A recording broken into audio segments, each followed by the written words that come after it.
우리 빛의 자녀라고 하는 말씀의 제목을 가지고 함께 말씀의 은혜를 나누도록 하겠습니다. 여러분, 오늘 우리가 함께 이 말씀을 나누기 전에 제가 여러분들에게 있어서 한 가지 질문을 하도록 하겠습니다. 우리 어린이 친구들은 특별히 만화 영화, 우리 애니메이션을 굉장히 좋아하는 걸로 알고 있는데요. 우리 청년들, 장년분들은 무엇보다도 요즘 유튜브의 시대, 또 영상의 시대인데 영화를 굉장히 또 많이 좋아할 것 같아요. 저도 이 문화생활에 대해서 굉장히 진심인 편입니다. 그리고 설교를 준비할 때에 또 하나님의 그런 메시지들을 발견할 때에 이 음악이나 그림이나 또 이 영화 같은 문화를 통하여서 많은 메시지들을 얻곤 하는데요. 특별히 제가 소개하고자 하는 메시지가 담긴 한 영화가 있습니다. 바로 패치 아담스라고 하는 영화예요. 혹시 들어보셨나요? 네.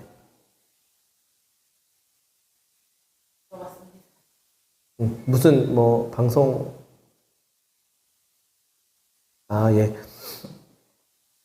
자, 이 영화는요, 제 인생 영화 중에 하나예요. 저도 영화를 참 좋아해서 나름 손에 꼽는 영화들이 있는데요. 여러분들에게 있어서도 관심 있고 좋아하는 영화들이 있을 텐데, 제가 이 영화는 누구라도 추천해주고 싶어 합니다. 기회가 되면은 또 가족들끼리 같이 봐도 좋고, 친구들끼리 봐도 좋고, 또 우리 교회 오시면은 또 같이 봐도 좋을 것 같아요. 살면서 놓쳐서는 안 되는, 꼭 봐야 되는 인생 영화가 있다면 그 영화는 저는 꼭 봐야 된다고 생각해요. 아직 못 본 것들도 있거든요. 근데 요즘에는 굉장히 명작은 다시 리마스터링 이라고 하나요? 다시 재공개하는 극장에서 다시금 재현해서 개봉을 하는 경우들이 있더라고요. 그래서 최근에 보니까 인생은 아름다워라고 하는 너무나도 명작인 영화가 다시 개봉한다라고 해서 제가 큰 또 관심을 두고 있는데요. 이 패치 아담스라고 하는 영화도 그 중에 하나입니다. 이 패치 아담스라고 하는 영화는 실화를 바탕으로 한 영화예요. 제가 대학생 때 신학교 다닐 때 아주 친했던 한 선배로부터 추천을 받은 영화인데요. 이 영화를 보고 저는 평소에 가지고 있었던 생각과 방향성에 아주 큰 영향을 받게 되었습니다.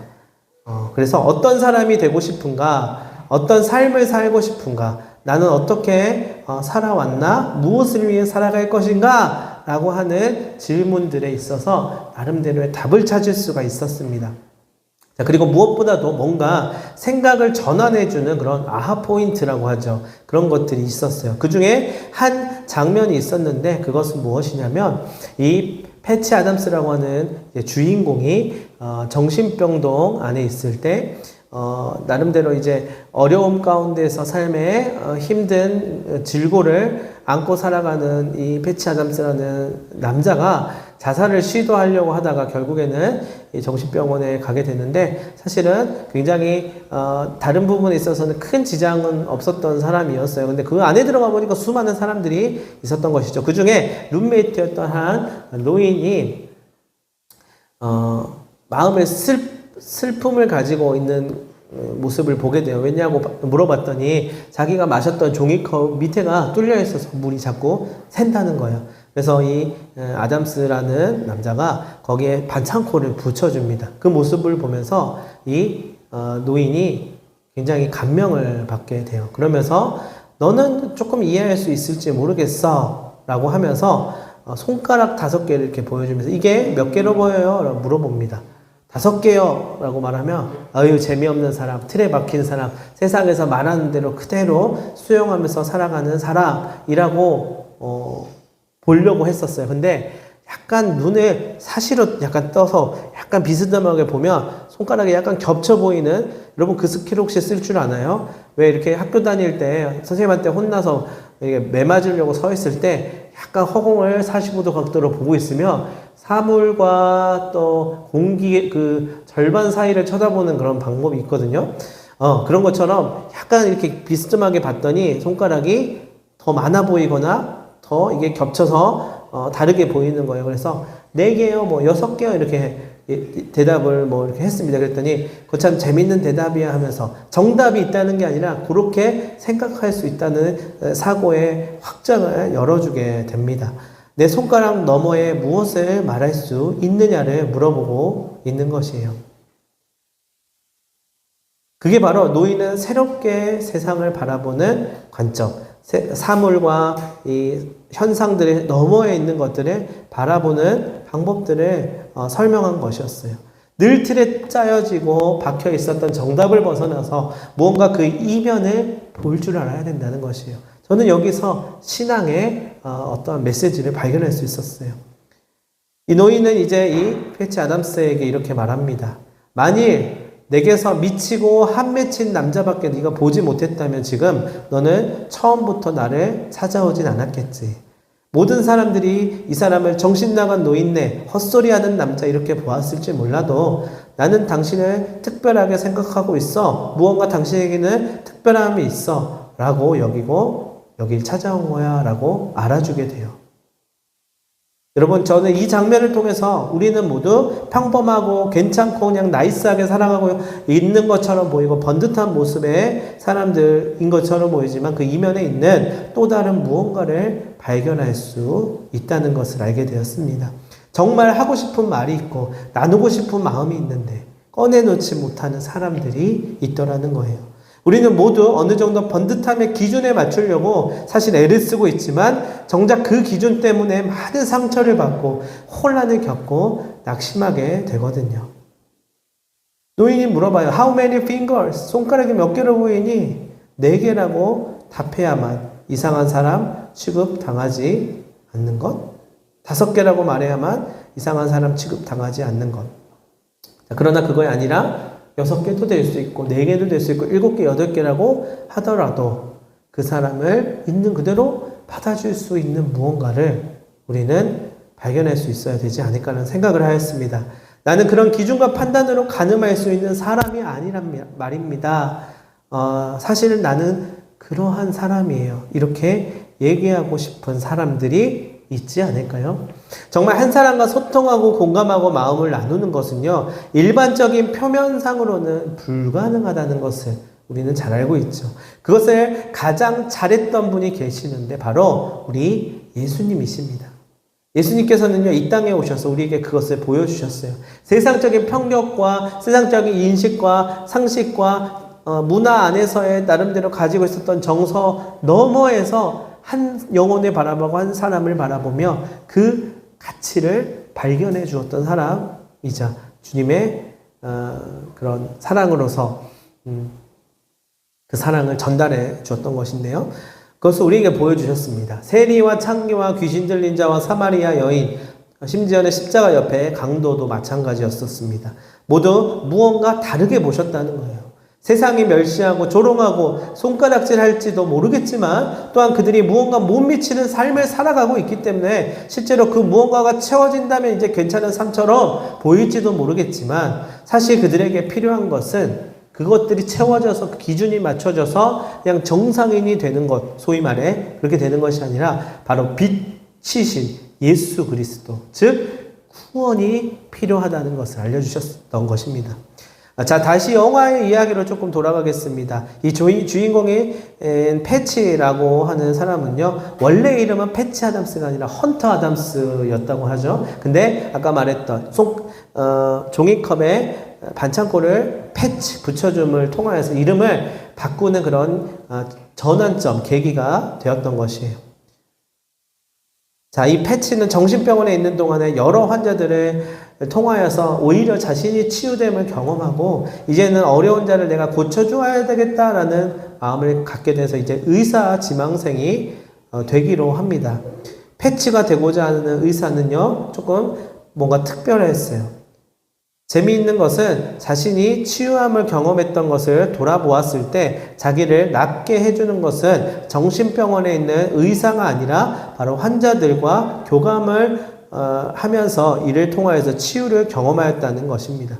그래서 그는 기존의 틀, 의사와 환자라고 하는 관계의 상하관계를 깨뜨리고 의사와 환자로서가 아니라 한 사람의 친구로서 다가가기를 원했어요. 그래서 병원에 있는 사람들을요, 이제 인턴 과정일 때, 의사 후보생일 때, 병명으로서 또는 몇 호실 환자로서 보지 않고 이름을 불러주게 됩니다. 즉, 패치는요, 그저 표면적인 관계를 떠나서 진솔한 관계, 정신적 교감을 중요하게 여겼던 것이에요. 이 영화가 나오고 나서 어떤 매체에서 영화의 실제 주인공 패치를 만나서 인터뷰를 하였다라는 저는 사실을 나중에 알게 되었는데요. 흔히들 이 영화를 보고 그래서 웃음이 최고의 치료 방법이라고 생각한다라고 여길 수도 있는데 사실 패치는 친구가 최고의 치료 방법이라고 이야기하였다고 해요. 친구, 깊은 교감을 나눌 수 있는 친구를 의미하는 것입니다. 나이가 똑같은 친구 말고요. 요즘 우리에게 있어서는 그러한 진정한 친구가 필요한 시대인지도 모르겠어요. 우리가 뭐 그저 병원 가서 의사 처방을 통해서 약 처방보다 훨씬 더 중요하고 심오한 마음 안에 있어서의 치유가 필요한 것이에요. 근데 하나님께서는 우리에게 친히 친구가 되어 주신다는 것이 또한 우리를 하나님의 자녀로서 살아가는 데 있어서 부족함이 없도록 연합하여서 함께 나누고 소통할 수 있고 교감하고 공감할 수 있는 이 친구들을 붙여주신다는 것이 얼마나 큰 은혜인지 모릅니다. 자, 병명이 아닌 이름을 부르는 것. 그것이 아주 작은 것 같지만 치유의 한 영역이 될 수 있다는 것이에요. 이 작은 것부터 우리는 한번 시작해보지 않으시겠습니까? 패치는요, 세상 속에서 정신적인 혼란을 느끼고 정신병원에 들어가게 되잖아요. 그런데 정신병원에서 오히려 이제 치유를 받았다는 것이에요.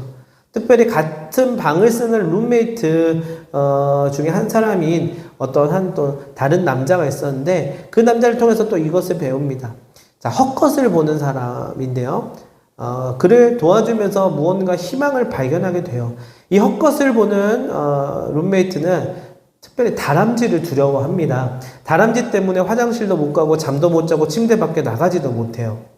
계속 다람쥐가 돌아다니면서 이제 무서운 이렇게 모습으로 있다는 것에 망상해서 화장실을 못 가는 거예요. 그래서 이제 옆에서 얘기해 주죠. 왜 그깟 다람쥐 때문에 그러냐라고 물어보니까 다람쥐는 정말 무서운 동물이야라고 말했어요. 일반 사람 같으면 저것도 이상한 소리 하고 있네 하겠지만 거기서 패치는 그와 같은 세계관 안으로 들어갑니다. 그래서 어디에 나오는데? 라고 물어봐요. 그러니까 저기 있잖아 저기. 근데 아무것도 없죠.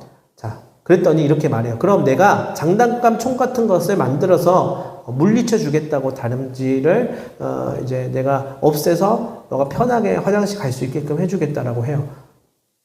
자, 여러분, 그가 가진 이 과대망상 또는 이 환각 증상이라고 하는 병을 보고 이 병이 두려움의 대상이 아닌 이겨낼 수 있는 것이라고 생각을 바꾸어 주었어요. 여러분, 다람쥐였어요. 호랑이도 아닌 그저 다람쥐였는데도 이 환각과 이 과대망상 안에서는 그것이 두려움의 대상이 되어서 내가 기본적인 화장실 가는 일조차도 어려워지게 되었는데 그 생각을 전환시켜 주게 되는 것이에요. 누군가는 무섭고 두려워할 수 있는 그 다람쥐라고 하는 것을 이겨낼 수 있는 전환을 하게 해줬다는 것이에요. 이걸 보고서 우리가 왜 그래, 왜 저러는 거야? 이게 아니라 어떤 이유에서 그러는지 공감하면서 다가가는 것, 우리는 그것을 기억해야만 해요. 즉, 그와 함께 해주는 것, 이것이 치유하는 것의 시작이구나라는 사실을 깨달을 수 있어야 합니다. 다람쥐를 함께 물리치고 이제 넌 해치울 수 있다는 용기를 심어주는 거예요. 저도요, 어렵고 힘든 상황에서 다람쥐와도 같은 두려움의 대상을 만들고 늘 그것을 신경 쓰고 그것에 매여 있고 자유롭지 못했던 시절도 당연히 있었던 것 같아요. 어느 날에 옴짝달싹 못하게 하고 신경 쓰게 하고 생활에 지장을 주는 어떠한 그 약점이 있다는 거예요. 허점이 있지요. 그런데요, 그 부분을 이 원수는 바로 노리고 그 부분을 계속 우리를 힘들게 합니다. 그런데 어느 날 하나님께서 다름 아닌 주님께서 그 생각을 바꾸어 주셨습니다. 하나님이 주신 소망으로 그 문제가 문제로 보이지 않게 해주시는 거예요. 그러니까 두려움과 걱정과 근심과 그러한 모든 문제들이 하나님과 함께 할 때는 담대함을 가지고 이겨낼 수 있는, 그러나 내 재질이 갑자기 막 강한 용사 되지 않아요. 늘 또 불안해하고 두려워하겠지만 하나님께서는 나를 통하여서 그러한 자들을 또 사용하시고 하나님의 은혜로서 다시 회복하게 하시는 것을 마련하신다는 것을 알게 되었다는 것이에요. 하나님이 주신 소망으로 문제가 문제로 보이지 않게 해주신다는 것이에요. 어차피 내 뜻대로 되지 않는 세상이고 알 수 없는 상황에 무수히 펼쳐지지만 다람쥐라는 문제에만 집중했으면 우리는 아무것도 화장실조차 못 가서 부들부들 떨고 있을 뿐이라는 것이에요.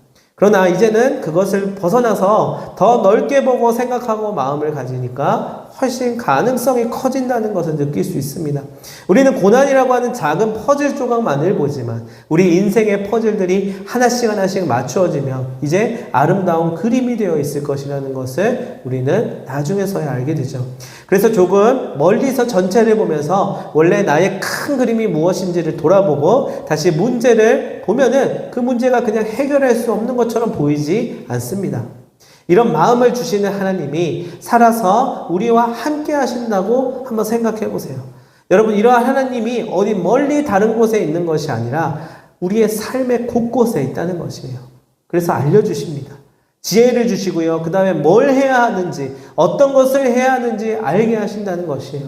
때로는 사람을 통하여서, 환경을 통하여서, 또한 이런 우리의 예배를 통하여서도 마찬가지입니다. 하나님이 우리에게 소망을 주십니다. 여러분 모두 이것을 발견할 수 있게 되시기를 소망합니다. 패치는요, 모두가 절망할 거라 생각하는 정신병원에서 이 귀한 깨달음을 가지고 의대에 들어가서 자기가 경험한 그 깨달음을 삶으로 보여주려고 했습니다. 삶으로 보여주는 거 진짜 어려워요. 그러나 현실의 이 높은 벽 앞에서 번번이 막히는 것을 또한 경험하게 됐다는 것이에요. 저도요, 개척하고 나서 똑같은 그 어려움이 다가옴을 느꼈습니다. 자, 너가 생각하는 그 이상은 아이돌, 이상은 이 세상에 적용하기는 어려워. 그만 꿈 깨. 특히나 이 패치 같은 경우는 의사를 길러내는 이 의대에서는 더더욱 이러한 정신을 강요하는 것을 느끼게 돼요. 자, 오늘 우리들에게는 어떻습니까? 너가 생각하는 그 이상은 이 세상에 적용하기 어려워. 그만 꿈 깨. 여러분, 그래서 이대로 현실의 벽 앞에 여러분 무너지시겠습니까? 여러분들에게 주신 비전과 사명과 꿈과 소망 모두 다 던져버리고 세상에 요구하고 그냥 좋은 게 좋은 것이지 그렇게 살아가는 삶에 그냥 편성해서 그 맛에 젖어서 사시겠냐 말이에요. 여러분, 예수 그리스도가 십자가에 죽으시고 3일 만에 부활하셔서 우리를 구원했다. 그러니 이것을 믿어라라고 하는 이상만큼 더한 이상이 도대체 어디에 있습니까? 여러분, 교회에서 우리가 배워야 할 것은 그런 것이 아니에요. 영화에서 의사에게 두려운 것은 의대에서 말하기를 환자의 죽음이라고 말해요. 죽음은 그야말로 두려움의 대상이니까요. 의사들은 늘 이 죽음과 사투를 벌인다고 해요. 그래서 환자를 살리기 위해서 더더욱 정신을 똑바로 차려야 한다고 말해요. 자, 그 말 자체는 틀린 게 아니죠. 어떻게 해서든지 살려내었다. 그러나 그렇게 해서 목숨을 건져낸 삶, 살아있는 삶이 혹 죽음보다 더 고통스럽다면 또 어떻게 해야 될까? 이런 고민에 빠지게 됩니다. 이 문제에 있어서 어떻게 답변할 수 있을까요? 죽어가는 사람이 다시 살아나는 것은 좋은 일이지만 그 살아가는 삶의 내용이 그냥 물을 많이 마시고 링겔을 맞고 약을 먹는다고 끝이 아니라는 것이에요. 의사가 모든 삶의 책임과 구원을 주지 않는다는 것을 깨달아야 한다는 것이에요. 어쩌면 의사도 어찌할 수 없는, 해결할 수 없는 것들이 있다는 것이죠. 자, 그래서 패치는 오히려 죽음 앞에 두려워하지 말라는 것을 이야기해요. 자, 어떻게 보면 우리가 잘 알고 있는 신앙과 연결되죠.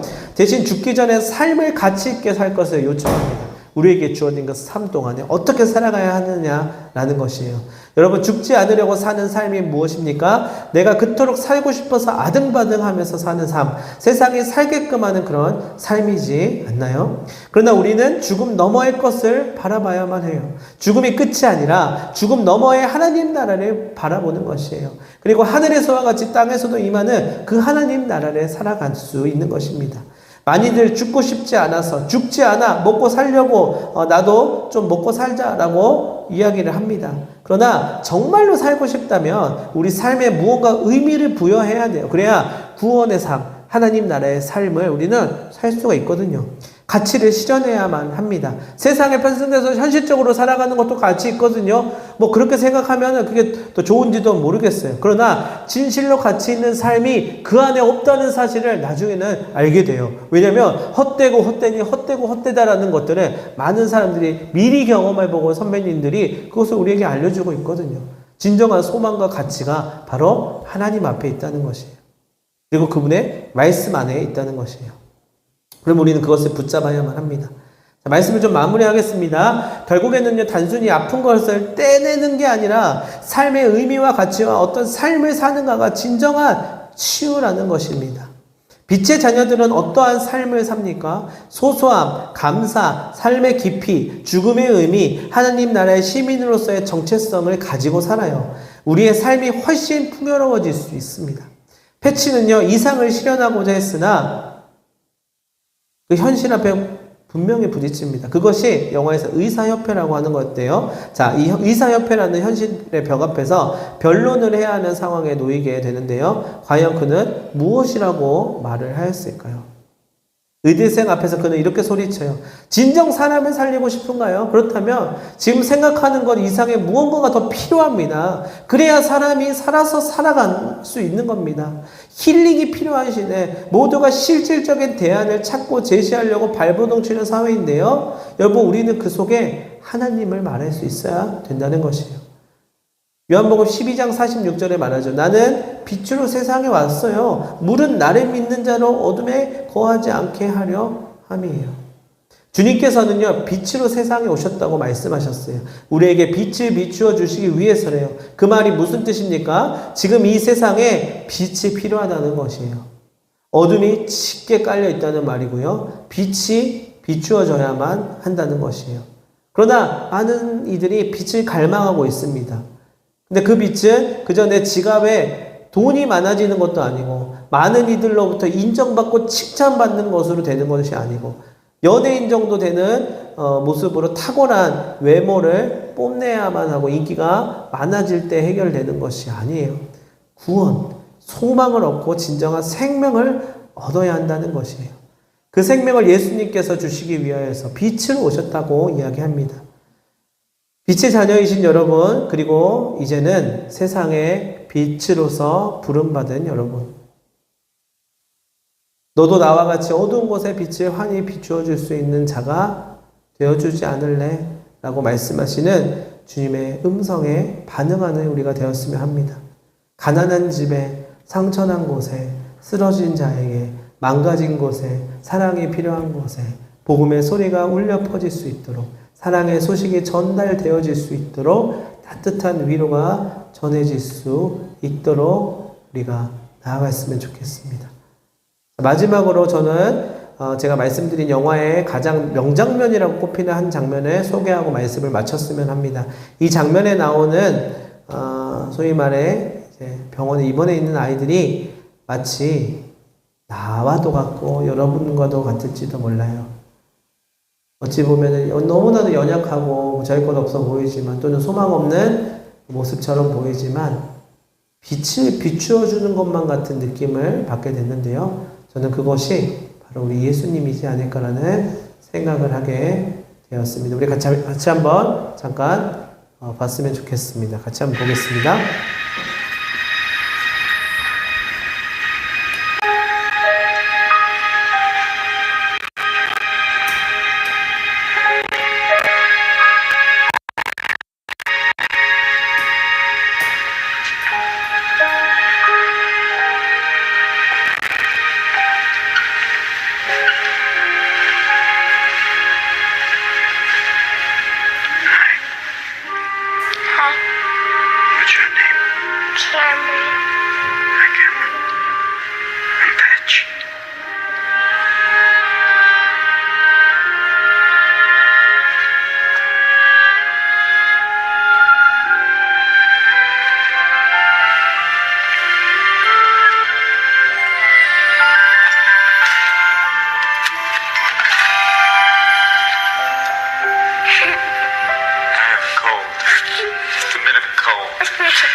잘 보셨나요?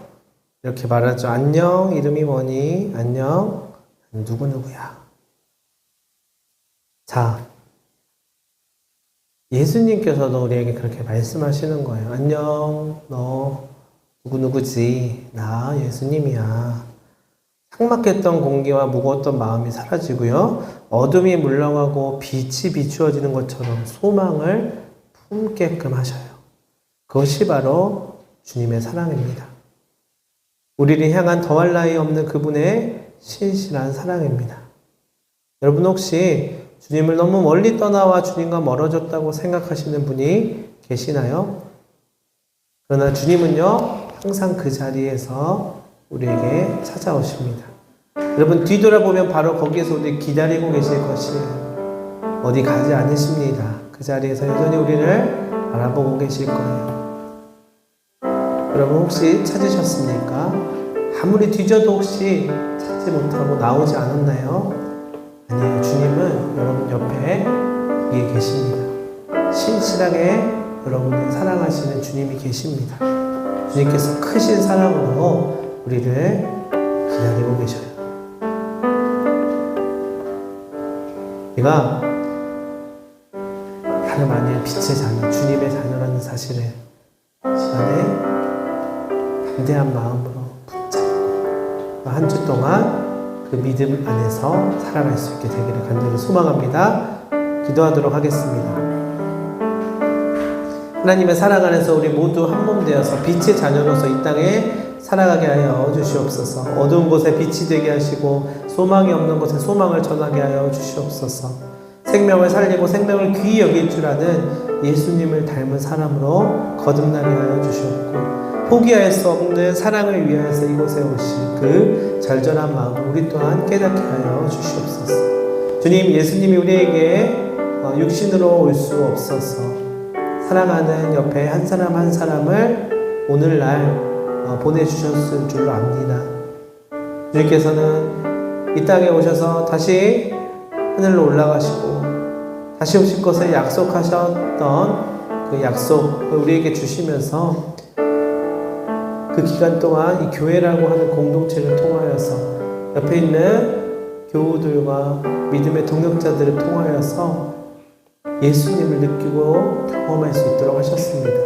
그 다함이 없는 사랑 함께 나눌 수 있게 하여 주셨고 그 사랑을 감사하고 서로 보답하고 나 또한 언젠가는 주님의 그 모습을 닮아가는 자로서 생명의 전달자, 사랑의 전달자가 되게 하여 주시옵소서. 그러므로 무엇보다 예수님을 더욱더 사랑하고 그 예수님의 사랑의 빛을 기억하는 자가 되게 하여 주시옵소서. 감사하며 예수님의 이름으로